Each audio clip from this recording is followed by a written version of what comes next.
Rob Isbitts, Chief Investment Strategist at Sun Garden Investment Publishing, is here. We're talking YARP, yield at a reasonable price. And this is the Market Call.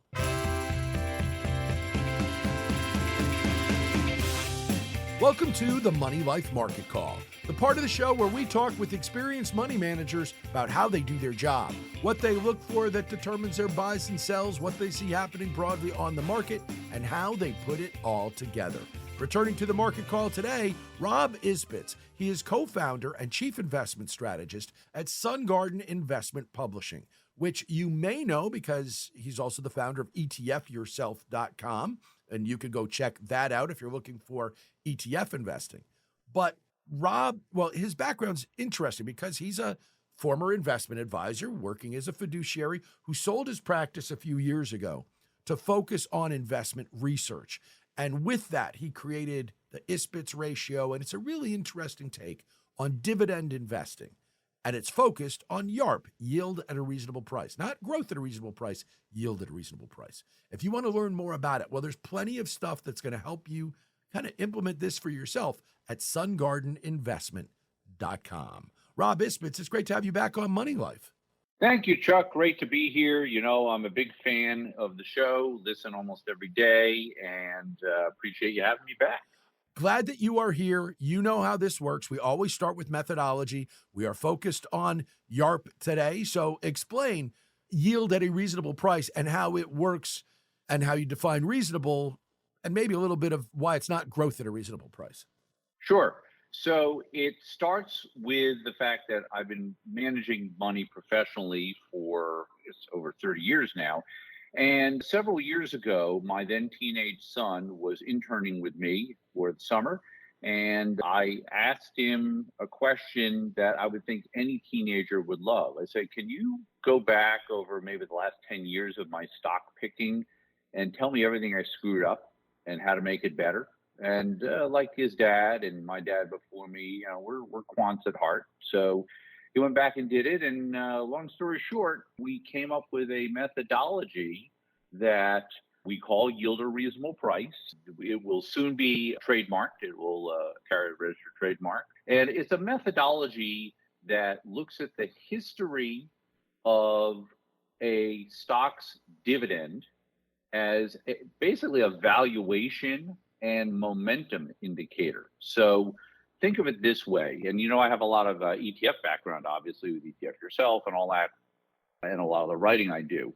But think of it as almost like taking an ETF type format and saying, okay, I'm going to try to find 40 to 50 stocks at a time that I think I can own. I do a fundamental screening. I do a quantitative screening. And of course, I'm a chartist since my dad taught me when I was 16 and I just turned 60, so you can do the math.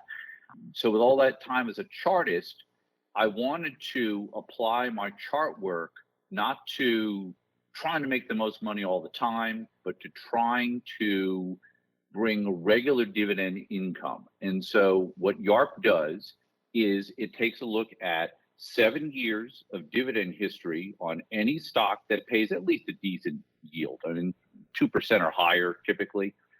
It evaluates where the dividend yield is today versus its own history. So in the same way you might say that stock XYZ has traded in a price earnings ratio of 15 to 35, and right now it's 18.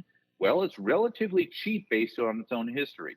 Think of the same thing applied to the dividend, and that is sort of in common terms, the nature of YARP. What I'm doing now with the sungardeninvestment.com is I'm opening my book, if you will. You know, I'm semi-retired. I have an income orientation with a lot of my money. And so what I do is I look at my portfolio and I allow other people to follow what I'm doing piece by piece. And at the individual stock level, I would think of it this way. Every quarter, a stock pays a dividend. If it pays dividends, obviously. If not, it would not make the screen. It pays a dividend, it has an X date, and it has a pay date. And then it also has earnings where a lot of crazy wigged out things can happen. Obviously, the stock price, and increasingly now, it fluctuates a lot. There are a lot of stocks that in a 1 quarter time period might fluctuate up and down 10% in the same quarter. So I'm looking at every stock every quarter, and what I'm effectively trying to do is make sure I get as much of the dividend as I can, and I do that by position sizing. The portfolio, every stock is 1%. If it's in the portfolio, it's always at least 1%, and I'll go up to 5 as it gets closer to the dividend. So to sum it up here, so we can talk about it a little bit more and answer your questions, YARP is a quarterly exercise involving fundamental and technical analysis, market conditions, and the timing of the X date for the dividend and the earnings date, focused on a group of 40 to 50 stocks at a time. The central figure is that trademarked methodology that evaluates the attractiveness of the dividend stock by analyzing its yield history over 7 years, like a PE ratio, but with the dividend other than earnings.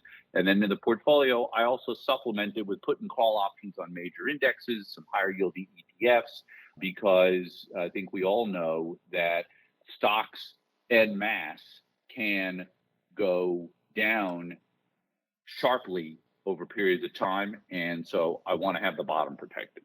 Do you have a target yield that somebody would say, if I'm investing this way, here's the kind of yield I'm able to generate? Sure.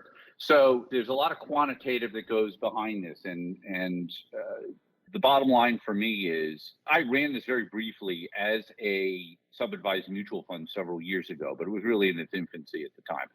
I am aiming for a 10% yield on an annual basis. However, with limited drawdown potential. Okay, a 5% drawdown to me would be uncomfortable but acceptable. A 10% drawdown is about the most I've had in almost anything that I've done, going back many years. So yeah, I'm shooting for the 10% yield. Now, this is very different than the way most people go about it. They say, okay, just find a bunch of 10% yielders. Well, if you do that, you're taking on all kinds of price risk, all kinds of quality risk, just like you had Todd Rosenbluth on the other day. These would not be S&P high quality companies. They would be probably desperate companies, and the dividend might not be safe, and dividend safety is a big part of this. With the mechanism, the YARP mechanism is using that ratio or score to have a better sense of when it makes sense to own a lot or a little of a stock. And when that ex-dividend date is approaching, the closer it's getting to the ex-dividend date, I mean, think of it this way, simple math. If I own 40 stocks, well, on average, I could own 2.5% position and just buy and hold them like an index, right? Mm-hmm. Well, if I can own a 5% position in those stocks more often than not, when the ex-dividend date occurs every quarter, I have just doubled my yield. Now, obviously, I'm kind of speaking pro forma here, but that's why I use maybe 50 stocks instead of 40. You know, I'm always going to have a minimum position, but the idea is this is basically tactical investing with the dividend as priority, and the co-priority is don't lose big or avoid big loss ABL, which is my number one investment rule for decades. So basically, you've got it at all times if the yield is reasonable, but I'm going to lean in, tilt there, capture a little bit more of the payout when I can, when that payout is on sale. That is correct, with the caveat that this is not a dividend capture strategy where you go in the day before, 5 minutes before close, because people have tried to do this for years as an arbitrage strategy. That is not what I'm doing.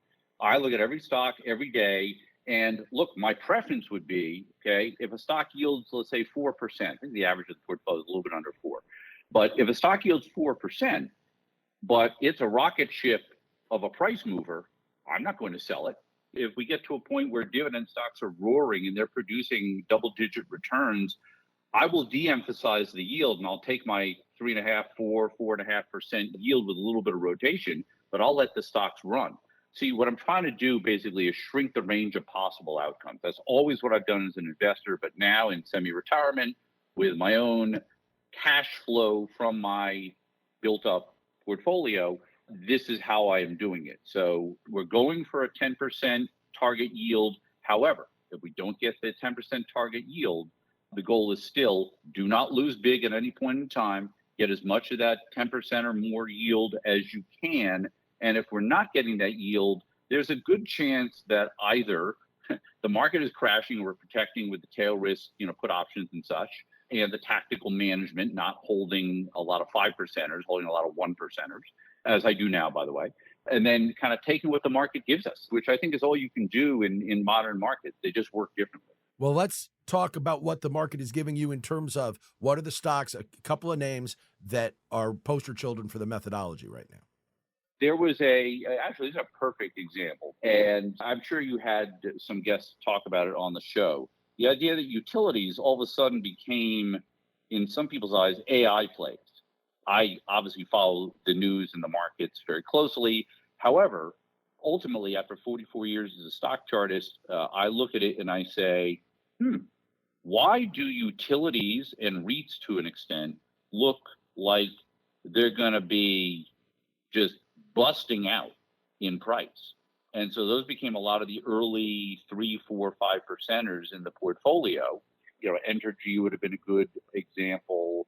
Some of the REITs would include things like Essex Property Trust. But again, somebody could be listening to this show 3 weeks from now, and I could own 5% of those stocks now, but I could own 3%, 1%, and occasionally I'll kick one out of the portfolio. But for the most part, think of it this way. It's almost like a rating system, where if I have it rated 5, it's 5%, or if I have it rated 1, it's 1%. Utilities, REITs, and tech stocks a few months ago were about the only things moving. And it's hard for me to get tech stocks in here, but a couple examples. Again, in the portfolio right now, they're lower positions, but Texas Instruments is one that has sufficient yield, but it's been a 1%er for a while. Obviously, you can't compare it to the SP 500 because I can't buy all those stocks that have no yield or very low yields. So, in the tech space, we end up looking at things like Corning, maybe some of the Cisco types, CSCO. But, those are mostly modest positions right now. Let's see as the dividends get a little bit closer. It's a combination of when's the dividend coming, when are earnings coming, because that can be very disruptive to the downside, and I'm risk averse. So I'd rather miss a 5% pop on earnings than incur a 5% drop on earnings. And just how is the stock from a health standpoint? But in order to get into the portfolio of 40 or 50 stocks, it has to be fundamentally strong. And I have a whole process for that just to get in, the same way that you make a ball club. Okay? You got to make the team. And then once you make the team, you kind of have to battle for playing time. Right. And that's how I think of the YARP portfolio. Well, now we're going to get your quick and dirty take on some stocks my audience is particularly interested in. Quick and dirty. Man's got to know his limitations. Well, Rob Isbitts, my guest, he's exploring the limitations of stocks that have decent yields and trying to figure out how to get more yield out of them. If you want to learn more about the yield at a reasonable price process, go to sungardeninvestment.com. Rob is co-founder and chief investment strategist at Sungarden Investment Publishing. You know how quick and dirty works, so we're going to jump straight in. We start today with a request from Robert in southeastern Massachusetts, who wants to know about AMT. That's American Tower. So American Tower, and by the way, Chuck, you had me on the show a few years ago, and I could not come up with a buy. So I intentionally went through the very long list of good suggestions from your listeners, and 4 out of 5 of these are going to be buys, finally making up for lost time. American Tower, leading cell tower builder. So there's secular potential there and the kind of consumer mobility theme. It is a YARP score of 93, meaning it's in the top 7% of its historic dividend yield range. It's yielding 3.4% for what really is a growth company in a value sector. I have a 3% position in the YARP portfolio as we speak, and it is a buy. Just go slow and be smart. Well, that's probably something you can say about any YARP stock. You're trying to go slow and be smart, but that's a buy on American Tower Corp, AMT. Dale in London, Ohio wants to know about Equity Residential. That's EQR. Yeah, let's continue the REIT theme. This is, I think, a little bit more traditional REIT in terms of residential versus cell towers.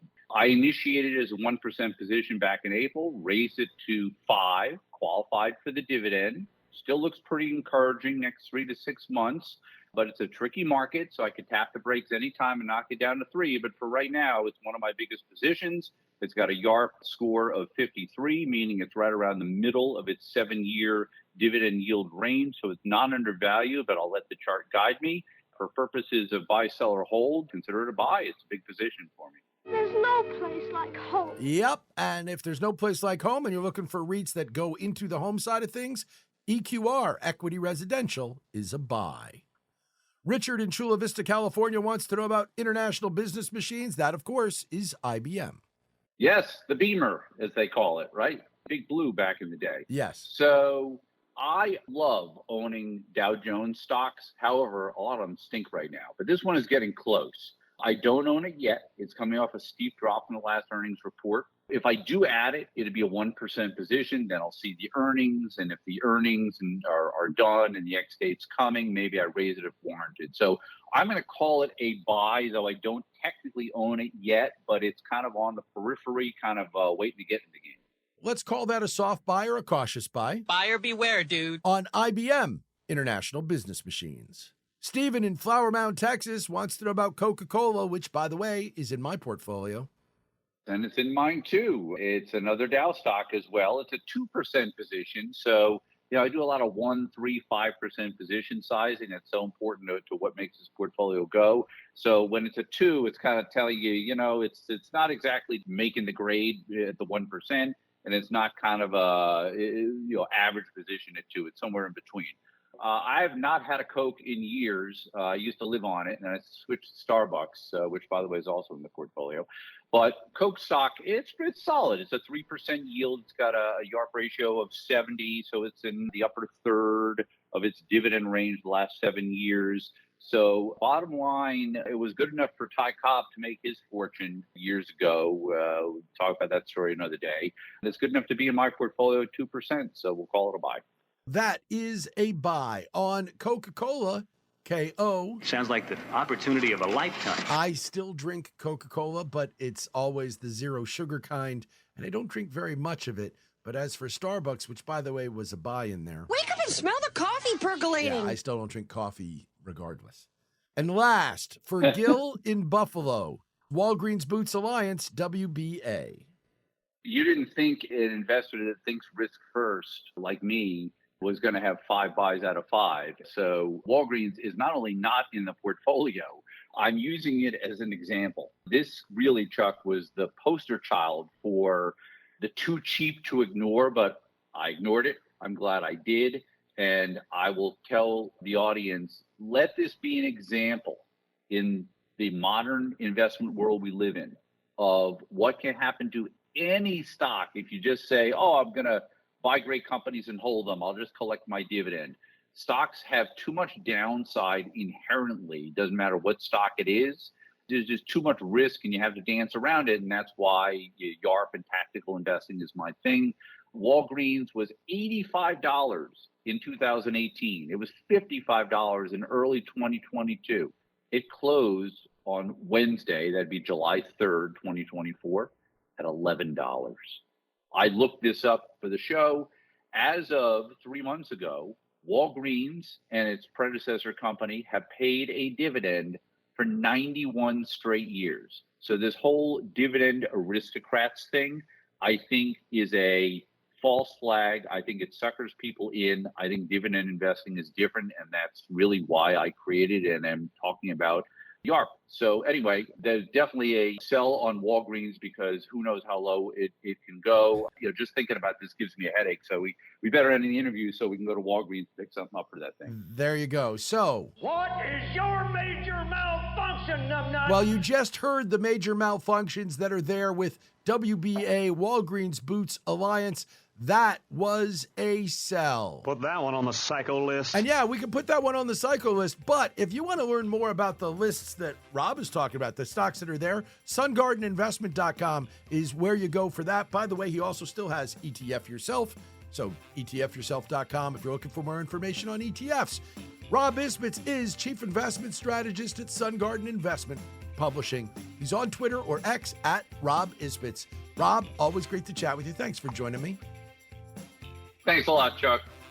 And we'll be back to tell you where you agreed or disagreed with some recent guests and get you set up for the rest of the week on Money Life.